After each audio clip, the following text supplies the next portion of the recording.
आज जेवायला भाजीत काय करू? हा सकाळ संध्याकाळ रादर एनी टाईम जेव्हा आपण स्वयंपाक बनवतो त्यावेळी महिला वर्गाला पडलेला प्रश्न आहे की आज भाजी काय करू. तसाच प्रश्न मलाही पडला. माझ्याजवळ भाज्या शिल्लक होत्या, पण सर्व भाज्या थोड्या थोड्या शिल्लक होत्या. त्यामुळे मी ठरवलं की आज आपण व्हेज मिक्स बनवू. मग त्यासाठी फ्लॉवर थोडा होता तो घेतला. नंतर बटाटा, शिमला मिरची, बीन्स ह्या सगळ्या भाज्या छान भाजून घ्यायच्या आणि साईडला पाणी उकळायला ठेवून त्यात लगेचच भाजलं की टाकायचं, ते जेणेकरून आपला टाईम वाचेल आणि भाज्या पटकन शिजल्या जातील.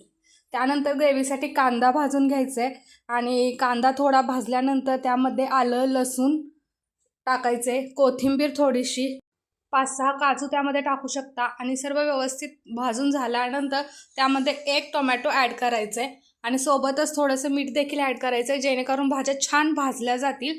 आणि त्याचं टोपण बंद करून वाफण्यासाठी थोडा वेळ ठेवून द्यायचं आहे. त्यानंतर जो भाजलेला कांदा आणि टोमॅटो होता त्याची आपल्याला छान प्युरी बनवून घ्यायची आहे. आणि मग फोडणीसाठी आपल्याला ठेवायची कढई, त्यामध्ये तेल, त्यात जिरे, मोहरी, तमालपत्र, दालचिनी आणि 2 वेलची हे खडे मसाले त्यामध्ये ॲड करायचे आहे. त्यानंतर ग्रेव्ही त्यामध्ये ॲड करायची आणि लो फ्लेमवर छान त्याला ऑइल सुटूपर्यंत आपल्याला भाजून घ्यायचं आहे. त्यानंतर काही पावडर मसाले जसे की लाल तिखट, हळद, गोडा मसाला, थोडासा गरम मसाला, धने जिऱ्याची पूड आणि सर्वात महत्त्वाचा की इन्ग्रेडियंट या ठिकाणी जो अजिबात मिस करायचा नाही आहे तो म्हणजे मिरेपूड. 3 ते 4 मिऱ्या आपल्याला चेचून घेऊन त्यामध्ये ॲड करायचे. त्यामुळे एक खूप छान अशी टेस्ट आपल्या भाजीला मिळते.